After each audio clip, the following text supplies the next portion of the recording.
Hello, welcome to my channel Shalini ಅಡುಗೆ. ಇವತ್ತು ನಾವು ಕೇಸರಿ ಬಾತ್ ಮಾಡೋದು ಹೇಗೆ ಅಂತ ಕಲಿತ್ಕೊಳ್ಳೋಣ ಬನ್ನಿ. ಒಂದು ಪ್ಯಾನ್ ಇಟ್ಕೊಂಡು ಅದರಲ್ಲಿ 3 ಸ್ಪೂನ್ ಎಣ್ಣೆ ಮತ್ತು 3 ಸ್ಪೂನ್ ತುಪ್ಪ ಹಾಕ್ಕೊಂಡಿದ್ದೀನಿ. ಅದು ಸ್ವಲ್ಪ ಕಾಯಲಿ. ನಂತರ ನಾವು ದ್ರಾಕ್ಷಿ ಗೋಡಂಬಿ ಹುರ್ಕೊಳ್ಳೋಣ. ಅದರಲ್ಲಿ ಸಣ್ಣ ಉರಿಯಲ್ಲೇ ಇರಲಿ ಸ್ಟವ್ವು. ದ್ರಾಕ್ಷಿ ಚೆನ್ನಾಗಿ ಹುರ್ಕೊಳ್ಳೋಣ. ತುಪ್ಪ ಎಣ್ಣೆ ಮಿಕ್ಸ್ ಆಗಿದೆ. ಈ ಗೋಡಂಬಿ ಹಾಕ್ಕೊತಾ ಇದ್ದೀನಿ. ದ್ರಾಕ್ಷಿ ಆಗಿದೆ, ತೆಗಿತಾ ಇದ್ದೀನಿ ನಾನು. ಸ್ವಲ್ಪ ಗೋಲ್ಡನ್ ಬ್ರೌನ್ ಬಂದರೆ ಸಾಕು. ಗೋಡಂಬಿ ಇನ್ನೂ ಆಗಿಲ್ಲ. ಗೋಡಂಬಿ ಆಗೋವರೆಗೂ ಸ್ವಲ್ಪ ಲೋ ಫ್ಲೇಮಲ್ಲೇ ಮಾಡ್ಕೋಬೇಕಿವೆಲ್ಲ.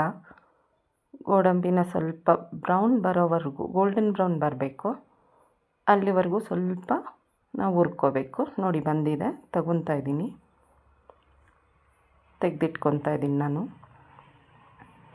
ಅದು ಎಣ್ಣೆ 3 ಸ್ಪೂನ್ ಹಾಕ್ಕೊಂಡಿದ್ವಲ್ಲ, ಅದರಲ್ಲಿ ಅರ್ಧ ಎಣ್ಣೆ ಮತ್ತು ತುಪ್ಪ ಮಿಶ್ರಣ ಇದು. ಅದನ್ನು ತೆಗೆದುಕೊತಾ ಇದ್ದೀನಿ ಒಂದು ಲೋಟಕ್ಕೆ.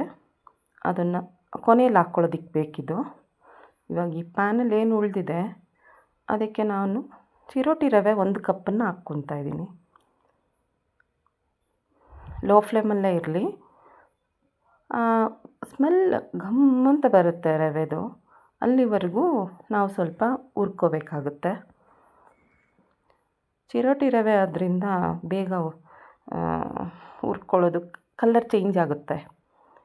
ಸೊ ಲೋ ಫ್ಲೇಮಲ್ಲೇ ಇಟ್ಕೊಂಡು ಮಾಡೋಣ. ಈ ಥರ ಮಾಡ್ತಾ ಮಾಡ್ತಾ ಮಾಡ್ತಾ ಘಮ್ ಅಂತ ಬರ್ತಾಯಿದೆ ನೋಡಿ, ಸ್ಮೆಲ್ಲು ಚೆನ್ನಾಗಿ ಬರ್ತಾಯಿದೆ. ಇತ್ತ ಕಡೆ ನಾನು ನೀರು ಇಟ್ಟಿದ್ದೀನಿ, ಹೇಳ್ತೀನಿ ನಾನು ಆಮೇಲೆ ಏನಕ್ಕೆ ಅಂತ. ಇದು ಸ್ವಲ್ಪ ಕಲರ್ ಚೇಂಜ್ ಆಗಬೇಕು ಫ್ರೆಂಡ್ಸ್, ಅಲ್ಲಿವರೆಗೂ ಸ್ವಲ್ಪ ಚೆನ್ನಾಗಿ ಬಾಡಿಸ್ಕೋಬೇಕು ನಾವು.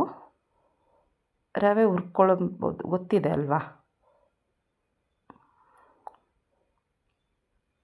ಈ ಥರ ಚೆನ್ನಾಗಿ ಲೋ ಫ್ಲೇಮಲ್ಲೇ ಇಟ್ಕೊಂಡು ಮಾಡ್ಕೋಬೇಕು. ಆ ತುಪ್ಪ ಏನಿದೆ ಅದೆಲ್ಲ ನೀಟಾಗಿ ಮಿಕ್ಸ್ ಆಗಬೇಕು ಇದಕ್ಕೆ. ಈ ಟೈಮಲ್ಲಿ ನಾವು ನಾನು ಅದೇ ಮೆಷರ್ಮೆಂಟ್ ಕಪ್ಪಲ್ಲಿ 1 ಕಪ್ ಸಕ್ಕರೆ ಹಾಕ್ಕೊತಾ ಇದ್ದೀನಿ. ಅದನ್ನು ಮಿಕ್ಸ್ ಮಾಡ್ಕೋಬೇಕು. ಯಾವ ಕಪ್ಪಲ್ಲಿ ರವೆ ತೊಗೊಂಡಿದ್ನೋ ಅದೇ ಕಪ್ಪಲ್ಲಿ ನಾನು ಸಕ್ಕರೆ ತಗೊಂಡಿದ್ದೀನಿ. Same measurement. 1 ಕಪ್ ರವೆಗೆ 1 ಕಪ್ ಸಕ್ಕರೆ. ಈಗ ಸ್ವಲ್ಪ ಅರಿಶಿನ ಪುಡಿ ಹಾಕ್ಕೊತಾ ಇದ್ದೀನಿ. ನೀವು ಬೇಕಾದರೆ ಫುಡ್ ಕಲರ್ ಹಾಕ್ಕೋಬೋದು, ಬಟ್ ನಾನು ಇಲ್ಲಿ ಅರಿಶಿನ ಪುಡಿನೇ ಹಾಕ್ಕೊತಾ ಇದ್ದೀನಿ. ಚೆನ್ನಾಗಿರುತ್ತೆ ಫ್ರೆಂಡ್ಸ್, ಏನು ಡಿಫ್ರೆನ್ಸ್ ಕಾಣಲ್ಲ, ಚೆನ್ನಾಗಿರುತ್ತೆ.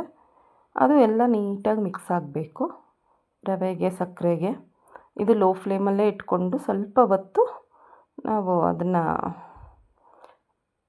ತಿರುಗಿಸ್ತಾ ಇರಬೇಕು, ಹುರ್ಕೊತಾ ಇರಬೇಕು.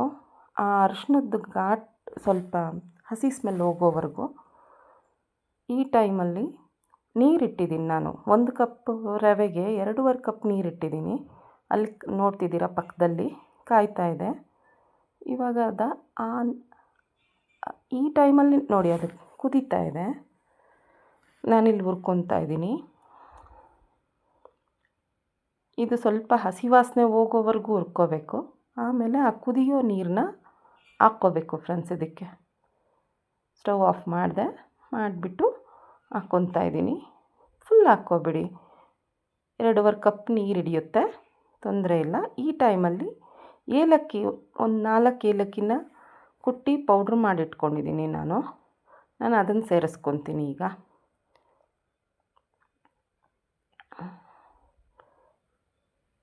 ಏಲಕ್ಕಿನ ಪೌಡ್ರ್ ಮಾಡಿಟ್ಕೊಂಡಿದ್ದೀನಿ, ಅದನ್ನು ಸೇರಿಸ್ಕೊತಾ ಇದ್ದೀನಿ.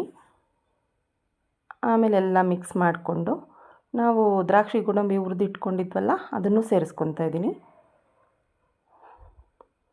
ಆಮೇಲೆ ಚೆನ್ನಾಗಿ ಮಿಕ್ಸ್ ಮಾಡಬೇಕು ಇದನ್ನು. ಫಸ್ಟ್ ಎತ್ತಿಟ್ಕೊಂಡಿದ್ನಲ್ಲ ಅದು ತುಪ್ಪ ಮತ್ತು ಎಣ್ಣೆ ಮಿಶ್ರಣ, ಅದನ್ನು ಸೇರಿಸ್ಕೊಂಬಿಟ್ಟು ಒಂದೊಳ್ಳೆ ಮಿಕ್ಸ್ ಕೊಡಿ. ಚೆನ್ನಾಗಿ ಅದು ಮಿಕ್ಸ್ ಮಾಡಿ. ಇದನ್ನು ನೀಟಾಗಿ ಮಿಕ್ಸ್ ಮಾಡಿಬಿಟ್ಟು ಲೋ ಫ್ಲೇಮಲ್ಲೇ ಇರಬೇಕು, ಯಾವುದೇ ಕಾರಣಕ್ಕೆ ಹೈ ಫ್ಲೇಮ್ ಆಗಬಾರ್ದು. ಲೋ ಫ್ಲೇಮಲ್ಲೇ ಇಟ್ಕೊಂಡು ಚೆನ್ನಾಗಿ ಮಿಕ್ಸ್ ಮಾಡಿ ಒಂದು 2 ನಿಮಿಷ ಮಿಕ್ಸ್ ಮಾಡಿದ್ರೆ ಆಯಿತು, ರೆಡಿ ಆಗಿಬಿಡುತ್ತೆ. ನೋಡಿ ಸೈಡಲ್ಲೆಲ್ಲ ಎಣ್ಣೆ ಬಿಟ್ಕೊಳ್ಳೋಕೆ ಸ್ಟಾರ್ಟ್ ಆಗುತ್ತೆ. ಹಂಗಾಗಿದೆ ಅಂದಾಗ ರೆಡಿಯಾಗಿದೆ ಅಂತ ಅರ್ಥ. ಸ್ವಲ್ಪನೇ ಬಿಟ್ಕೊಳ್ಳೋಕೆ ಸ್ಟಾರ್ಟ್ ಆಗ್ತಾಯಿದೆ ನೋಡಿ. ಸಣ್ಣ ಉರಿಯಲ್ಲೇ ಇಟ್ಕೊಂಡು ಮಾಡ್ಕೋಬೇಕು. ನೋಡಿ ಬಿಟ್ಕೊತು, ಪ್ಯಾನ್ ಬಿಟ್ಕೊತು. ಈ ಕನ್ಸಿಸ್ಟೆನ್ಸಿ ಬಂತು ಅಂದರೆ ಆಗಿದೆ ಅಂತ. ಇವಾಗ ಸ್ವಿಚ್ ಆಫ್ ಮಾಡ್ತಾಯಿದ್ದೀನಿ ಸ್ಟವ್ನ. ರೆಡಿಯಾಗಿದೆ ಫ್ರೆಂಡ್ಸ್. ಇದು ಟೇಸ್ಟ್ ಮಾಡಿ ಟ್ರೈ ಮಾಡಿ ನೋಡಿ ಹೇಗಿದೆ ಅಂತ. ನನ್ನ ಚಾನಲ್ನ ಇನ್ನೂ ಸಬ್ಸ್ಕ್ರೈಬ್ ಮಾಡಿಲ್ಲ ಅಂದರೆ ದಯವಿಟ್ಟು ಸಬ್ಸ್ಕ್ರೈಬ್ ಮಾಡಿ. Thank you.